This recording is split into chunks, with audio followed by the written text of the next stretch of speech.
அனைவருக்கும் என்னுடைய அன்பார்ந்த வணக்கங்கள்.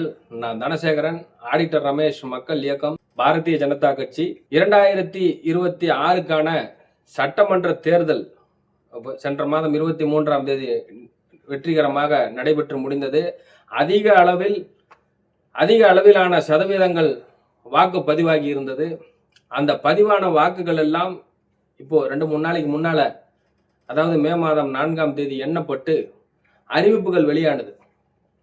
வெளியாகி சில மணி நேரங்கள்லயே காலையில 8 மணிக்கு துவங்கிய அந்த வாக்கு எண்ணும் பணியானது ஒரு 9:30-10 மணி அளவிலேயே புதிதாக கட்சி ஆரம்பித்த நம்முடைய பிரபல நடிகர் திரு விஜய் அவர்கள் சமீபத்தில் 2024 புதிதாக தமிழக வெற்றி கழகம் அப்படிங்கிற ஒரு அரசியல் கட்சியை துவங்கி தமிழகம் முழுவதும் சுற்றுப்பயணம் மேற்கொண்டு தன்னுடைய பிரச்சாரத்தின் வாயிலாக கோடிக்கணக்கான இளைஞர்கள், இளைஞிகள், மகளிர், ரசிகர்கள் என்று இன்னும் பலதரப்பட்ட மக்களுடைய அமோக ஆதரவை பெற்று ஒரு தனிப்பெருங்கட்சியாக காலையில ஒரு 11 மணிக்கு அவர் இவ்வளவு அளவுக்கு ஓட்டு வாங்கியிருக்காருங்கிறது தமிழக மக்கள் மத்தியில ஒரு மிகப்பெரிய பிரமிப்பை ஏற்படுத்தியிருக்கு.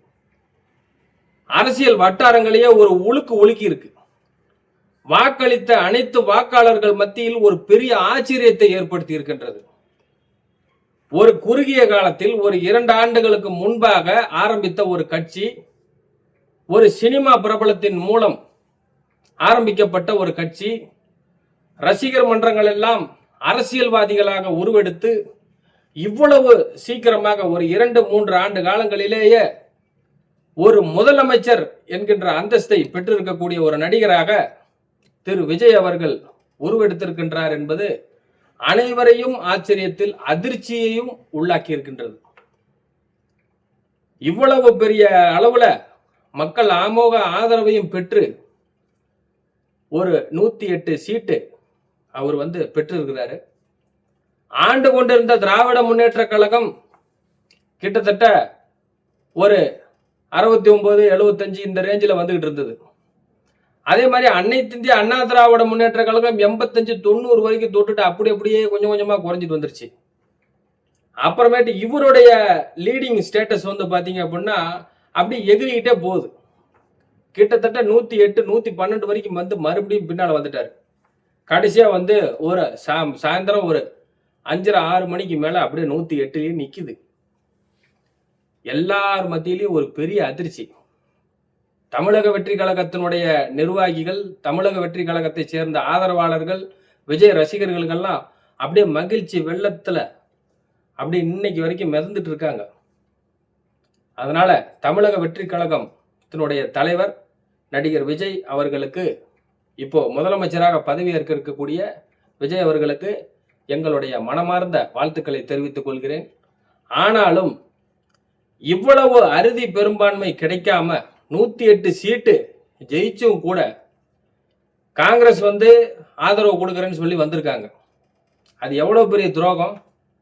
திராவிட முன்னேற்ற கழகம் ஏற்கனவே அவங்க கூட கூட்டணியில இருக்காங்க. அவங்க கூட கூட்டணியில நின்று இவ்வளவு சீட்டு ஜெயிச்சுட்டு அந்த 5 சீட்டையும் இப்போ முதலமைச்சராக பதவியேற்க இருக்கக்கூடிய தடுமாறி கொண்டு இருக்கக்கூடிய இந்த நடிகர் விஜய் அவர்களுடைய கட்சிக்கு இன்னும் அறுதி பெரும்பான்மை கிடைக்காமல் திணறி கொண்டு இருக்கக்கூடிய ஒரு சூழ்நிலைக்கு இந்த தேர்தல் தள்ளப்பட்டிருக்கிறது. தமிழக மக்கள் ஒரு மிகப்பெரிய மாற்றம் ஏற்பட வேண்டும் என்கின்ற திராவிட முன்னேற்ற கழகத்தின் மீது இருக்கக்கூடிய அந்த அதிருப்தியை தெரிவித்திருக்கின்றார்கள். அதே சமயம் அனைத்து இந்திய அண்ணா திராவிட முன்னேற்ற கழகம் இந்த 2 கழகங்களும் வேண்டாம் அப்படின்னு முடிவெடுத்து இந்த புது கட்சி ஒன்று வந்திருக்கு. நடிகர் விஜய் அவர்கள் ஆரம்பித்திருக்கக்கூடிய இந்த தமிழக வெற்றி கழகம் தனி பெரும்பான்மையோடு ஆட்சி அமைக்க வேண்டும் என்கின்ற ஒரு ஆர்வத்தின் பேரும் இந்த 2 திராவிட கட்சிகள் மீது இருக்கக்கூடிய அதிருப்தியிலும் ஒரு மாற்று சக்தி தமிழகத்தில் வர வேண்டும் என்கின்ற நினைத்தார்களோ என்னவோ இந்த அளவிற்கு ஒரு மிகப்பெரிய மாற்றத்தை கொடுக்க வேண்டும் என்று மாறி மாறி மாறி மாறி எல்லாருமே போட்டு தாவக்கால விசில் அடிச்சு ஊதி தள்ளிட்டாங்க. ஆனா பாவம் ஒரு 2-3 நாளா தூக்கம் இல்லாம, பசி இல்லாம, நிம்மதி இல்லாம, ஆட்சி அமைக்க முடியாம, இது எப்படி இருக்குன்னா ஒரு சிறிது ஆண்டுகளுக்கு முன்பு கர்நாடகத்தில் இதே மாதிரியான ஒரு சூழ்நிலை வந்தது. 107 சீட்டு பாரதிய ஜனதா கட்சி தனியா நின்று அவங்க 107 சீட்டு ஜெயிச்சாங்க. 75 சீட்டு காங்கிரஸ் பேர் இயக்கம் அவங்க வாக்கு வாங்கியிருந்தாங்க. 39 சீட்டு மதச்சார்பற்ற ஜனதா தளத்தினுடைய, அதாவது முன்னாள் பாரத பிரதமர் தேவகவுடா அவர்களுடைய மகன் குமாரசாமி அவங்க 39 சீட்டு வாங்கியிருந்தாங்க. இப்ப இன்னைக்கு தமிழகத்துல என்னென்ன பிரச்சனை, என்னென்ன சிக்கல், அறுதி பெரும்பான்மை கிடைக்காம இன்னும் சில கட்சிகளுடைய ஆதரவு கிடைக்குமா அப்படிங்கிற ஒரு திண்டாட்டத்தில் இருக்கக்கூடிய ஒரு சூழ்நிலை மாதிரி தான் அன்னைக்கு வந்தது. என்ன ஆச்சு? 107 சீட்டு ஜெயிச்சவன் ஃபெயில் ஆயிட்டான். அதே மாதிரி 75 சீட்டு கிடைச்ச காங்கிரஸும் 39 சீட்டு கிடைச்ச குமாரசாமியும் சேர்ந்து ஆட்சி அமைக்கிற மாதிரி ஒரு சூழ்நிலை வந்துருச்சு. இது எப்படி இருக்குன்னா, 107 சீட்டு வாங்கணும், ஃபெயில் ஆயிட்டான். 170, அதாவது வெறும் 75 சீட்டு மட்டுமே பெற்ற காங்கிரஸும் குமாரசாமி 39 சீட்டு ஜெயிச்ச இந்த குமாரசாமி முதலமைச்சர் ஆயிட்டார். நடுவில் காங்கிரஸ் அப்படியே தொங்கிக்கிட்டே இருந்து அது கூடி சீக்கிரம் அது படாத பாடுபட்டு ஆட்சியை நிறைவு செஞ்சாங்க. அந்த மாதிரியான ஒரு சூழ்நிலை இப்ப வருமானு ஒரு சந்தேகமா இருக்குது. வரலாறுலயே அகில உலகத்திலையும் சொல்றேன், இந்திய அளவுல மட்டுமில்ல அகில உலக அளவுலையும் எந்த ஒரு மாநிலத்துக்கும் இவ்வளவு பெரிய ஒரு சங்கடம் எந்த மாநிலத்துக்கும் நேரல. திராவிட முன்னேற்ற கழகம், அண்ணா திராவிட முன்னேற்ற கழகம் 2 பேரும் ஒன்னு சேர்ந்துருவாங்க போல தெரியுது. இது எவ்வளவு பெரிய ஒரு அசிங்கம், இது எவ்வளவு பெரிய ஒரு ஜனநாயக முடிவுக்கு எதிராக ஏற்பட்டு இருக்கக்கூடிய ஒரு மிகப்பெரிய குழப்பம். இது என்னன்னா, இது எவ்வளவு பெரிய இந்த பிரச்சனைகளை இப்ப எப்படி சரி செய்ய போறாங்க அப்படிங்கிறது பின்னால வருங்காலத்துல தான் தெரியும். அப்படியே ஒருவேளை சரி பண்ணி இவங்க ஒருவேளை ஆட்சி அமைச்சாலும் 2 மாதத்திலிருந்து 3 மாதத்துக்கு மேல இந்த அரசாங்கம் தங்காது, நிக்காது.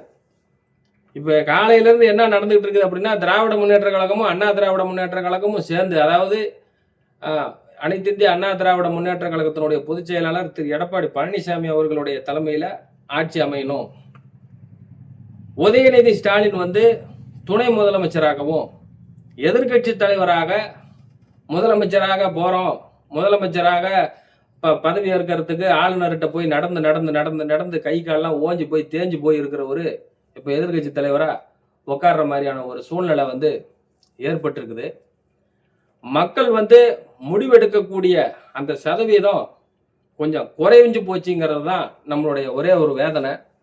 இது கூடிய சீக்கிரம் சரியாகி அப்படியே நகர்த்திட்டு போனாலும் இது எவ்வளவு நாளைக்கு இந்த ஆட்சி தாங்கும், தங்கும், நிற்கும், நிலைக்கும் அப்படிங்கிறது ஒரு மிகப்பெரிய கேள்விக்குறிதான்.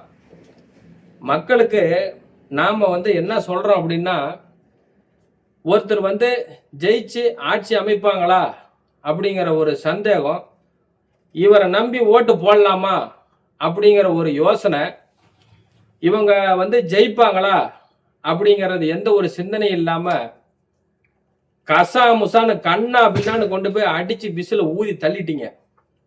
ஆனா இன்னைக்கு ஜெயிச்சும் கூட ஆட்சி அமைக்க முடியாத ஒரு சூழ்நிலைக்கு இன்னைக்கு தள்ளப்பட்டிருக்கிறாரு தமிழக வெற்றி கழகத்தினுடைய தலைவர் திரு விஜய் அவர்கள். இது எந்த அளவுக்கு சாத்தியம் அப்படிங்கிறது தெரியல, பொறுத்திருந்து தான் பார்க்கணும். அறுதி பெரும்பான்மை கிடைக்காம தவிச்சுக்கிட்டு இருக்கிற தமிழக வெற்றி கழகத்திற்கு காங்கிரஸ் பேர் இயக்கம் திடீர்னு அவங்களுடைய ஆதரவு தெரிவிக்கிறேன்னு சொல்றாங்களே, கூட்டணி தர்மம்னு ஒன்று இருக்கு, அதை காப்பாற்றணுங்கிற எண்ணம் ஒன்று அவங்களுக்கு இருக்குமா அப்படிங்கிறது நீங்க நினைச்சு பார்க்கணும். தமிழக வெற்றி கழகத்தினுடைய தலைவர் விஜய் அவர்கள்ட்ட கேட்கிறேன். காங்கிரஸ் பேர் இயக்கம் அவ்வளவு ஒரு நன்றி உள்ள இயக்கம்லாம் கிடையாது. ராகுல் காந்தி ஒரு மிகப்பெரிய ஒரு வலுவான தலைவரானா இல்ல, அவர் அறிவு இருக்கிற தலைவரானா அதுவும் இல்ல. அவரால் அரசியல் முடிவு தன்னிச்சையா எடுத்து சுயமா எடுத்து அந்த முடிவு ஒரு ஆரோக்கியமா இருக்குமான்னு கேட்டா அந்த அளவுக்கு அவருக்கு மெச்சூரிட்டி கிடையாது அப்படிங்கிறது தான் பொதுவான குற்றச்சாட்டு. அந்த கூட்டணியில இருந்து திராவிட முன்னேற்ற கழகத்து மூலமா நின்று அவங்க கூட கூட்டணியில நின்று ஜெயிச்சு 5 சீட்டை கொண்டு போய் இப்ப விஜய் கூட சேர்ந்து பண்றேன் அப்படின்னு சொல்லி இவங்க இப்ப நேத்தெல்லாம் அறிவிப்பு வெளியே வந்தது. அந்த கூட்டணியை வந்து சேர்த்தாருன்னா விஜய் வந்து கடுமையான விமர்சனத்திற்கு ஆளாவார், கடுமையான எதிர்ப்புகளுக்கு ஆளாவார். அவருக்கு வாக்கு செலுத்தினவங்க எல்லாருமே வந்து பார்த்தீங்கன்னா எதிர்ப்பாக திரும்புவதற்கான ஒரு வாய்ப்பை நீங்கள் வந்து கொடுத்துடக்கூடாது. அது வந்து உங்களுக்கு எதிர்காலத்தை, அரசியல் எதிர்காலத்தை வந்து கண்டிப்பாக பாதிக்கும். காங்கிரஸ் பேர் இயக்கம்லாம் அது ஒரு காலத்தில் நல்ல இயக்கமாக இருந்திருக்குது. இன்னைக்கு இருக்கிற காங்கிரஸ் எல்லாம் நீங்கள் வந்து அந்த அவ்வளோ புனிதமெல்லாம் நீங்கள் வந்து நம்பாதீங்க. அது வந்து காங்கிரஸ் கட்சியெல்லாம் வந்து அழிஞ்சு போய் பல வருஷம் ஆச்சு. இன்னைக்கு ஒரு ஸ்டேட் 2 ஸ்டேட்ல ஏதோ அப்படியே கொஞ்சம் தொங்கல்ல இருந்துகிட்டு இருக்குது. காங்கிரஸ் இல்லாத பாரதத்தை உருவாக்கணும்னு தான் இன்னைக்கு வந்து பாரதிய ஜனதா கட்சி இன்னைக்கு பெரிய பலத்தோட, அசுர பலத்தோட இருந்து கொஞ்சம் கொஞ்சமா காங்கிரஸ் பார்ட்டியை வந்து காலி பண்ணிட்டு வந்துட்டு இருக்கிறாங்க. இன்னைக்கு வந்து அவங்க வந்து உங்க கூட சேர்றேன் அப்படின்னா அவங்க திமுகவுக்கு துரோகம் செஞ்சுட்டு உங்க கூட வர்றாங்க. அதனால உங்களை காலி பண்றதுக்கு அவங்க எந்த மாதிரியான முடிவு வேணாலும் எடுப்பாங்க. அவங்க கிட்ட கொஞ்சம் நீங்க ஜாக்கிரதையா இருங்க. அதனால தனிப்பட்ட முறையில எனக்கு என்ன தோணுது அப்படின்னா, அதாவது இந்த கொள்கை எதிரி பாஜக, அரசியல் எதிரி திமுக அப்படிங்கிற பேச்செல்லாம் முதல்ல நிறுத்திட்டு நீங்க ஈகோ பார்க்காம கொஞ்சம் எக்ஸ்பீரியன்ஸ்டு பர்சனா இருக்கக்கூடிய ஏடிஎம்கே கூட சேர்ந்து நீங்க வந்து ஆட்சி அமைக்கணும் அப்படிங்கிறது நம்முடைய ஒரு யோசனைன்னு வச்சுக்கோங்க. வேண்டுகோளும் வைக்கல, உங்களுக்கு நான் வலியுறுத்தவும் இல்லை. நீங்க வந்து இதை ஒரு யோசனையா எடுத்துக்கிட்டு அனைத்து இந்திய அண்ணா திராவிட முன்னேற்ற கழகத்தோடு கை கோர்க்கணும், அவங்களுடைய கூட்டணி கட்சியோடு கை கோர்க்கணும். மத்தியில பாரதிய ஜனதா கட்சி உங்களுக்கு நல்ல வழிகாட்டும். அனைத்து இந்திய அண்ணா திராவிட முன்னேற்ற கழகத்தை சார்ந்த அதனுடைய கூட்டணி தலைவர் திரு எடப்பாடி பழனிசாமி அவர்கள் உங்களுக்கு வழிகாட்டுவாரு. அதே மாதிரி பாட்டாளி மக்கள் கட்சி அன்புமணி அவங்க வந்து உங்களுக்கு வழிகாட்டுவாங்க. இன்னும் டிடிவி தினகரன் போன்ற தேசிய ஜனநாயக கூட்டணியிலே இடம்பெற்று இருக்கக்கூடிய அத்தனை அரசியல் கட்சிகளும், அத்தனை அரசியல் கட்சி தலைவர்களும் அவர்களோடு நீங்கள் கைகோர்த்து ஆட்சி அமைக்க வேண்டும் என்று உங்களிடம் நான் ஒரு யோசனையாக சொல்கிறேன். வாக்களித்த ஒரு சாதாரண வாக்காளராக உங்களுக்கு ஒரு யோசனையாக சொல்கிறேன். நீங்கள் அனைத்து இந்திய அண்ணா திராவிட முன்னேற்ற கழகத்தோடு கைகோர்த்து பாரதிய ஜனதா கட்சியினுடைய யோசனைகளையும் ஏற்று அவர்கள் காட்டக்கூடிய அந்த வழியையும் பின்பற்றி உங்களுடைய ஐடியாலஜியில நாம ஒன்றும் குறுக்கிட போறதில்ல. நீங்க இப்படி செய்யுங்க அப்படி செய்யுங்கலாம் நாம ஒன்றும் சொல்ல போறது கிடையாது. கொஞ்சம் ஓரளவுக்கு அனுபவஸ்தர்களை கூட வச்சுக்கிட்டு நீங்க வந்து போனீங்க அப்படின்னா உங்களுக்கு நல்லது, உங்களுடைய ஆட்சிக்கு நல்லது. ஏன்னா ஏற்கனவே இப்போ 2-3 நாளாவே எனக்கு ஒரு பழைய பழமொழி தான் ஒன்று ஞாபகம். இந்த சிறு பிள்ளைங்க வெல்லாம வீடு வந்து சேராது அப்படின்னு சொல்லி ஒரு பழமொழி இருக்கு. அந்த பழமொழிக்கு எங்க நீங்க ஏத்தவாறு ஆயிடுவீங்களோ அப்படிங்கிறது தான் எனக்கு ஒரு சின்ன வருத்தம். தனிப்பட்ட முறையில உங்களுடைய கொள்கைக்கு எனக்கும் வந்து செட்டே ஆகாது. உங்க மேல எதிர் விமர்சனம்லாம் நிறைய இருக்கு. அதெல்லாம் பின்னால வருங்காலங்களில் வந்து பார்க்காது. இப்ப பேசினா சரியா வராது. ஏன்னா வாக்களித்தவர்களுடைய மனம் நோகக்கூடாது. வாக்களித்தவர்கள் எந்த எண்ணத்தில், எந்த ஒரு எதிர்பார்ப்பில் உங்களுக்கு வாக்களித்தார்களோ, நீங்கள் ஆட்சி அமைக்க முடியாமல் இலை நிறைய சாப்பாடு டேபிள்ல கொண்டாந்து வச்சுட்டாங்க, அதை சாப்பிட முடியாம இருக்கக்கூடிய ஒரு சூழ்நிலை மாதிரி 2-3 நாளா நீங்க படாத பாடு பட்டுக்கிட்டு இருக்கிறீங்க. அதுக்காக நான் ஒரு யோசனை சொல்றேன். தேர்தல் பிரச்சாரத்துல நீங்க கொடுத்திருந்த வாக்குறுதிகள்லாம் நிறைவேற்ற முடியாம போயிடும். மாதம் 2500 ரூபா அத்தனை குடும்ப தலைவர்களுக்கும் தரேன்னு சொல்லியிருக்கிறீங்க. மாதம் அதாவது ஒவ்வொரு முறையும் 200 யூனிட் வரை மின்சாரம் வந்து இலவசமாக கொடுக்குறேன் அப்படின்னு சொல்லியிருக்கிறீங்க. இந்த தாய் மாம சீர் அப்படிங்கிற மாதிரியான சில நலத்திட்ட உதவிகள்லாம் வந்து நீங்கள் தேர்தல் அறிக்கையில் கொடுத்துருக்கீங்க. அதையெல்லாம் நிறைவேற்றணும். இதை வந்து நீங்கள் எடுத்துக்காததும் உங்களுடைய விருப்பம். அறுதி பெரும்பான்மை பெற்று கூடிய சீக்கிரம் தமிழக வெற்றி கழகம் ஆட்சி அமைய வேண்டும்.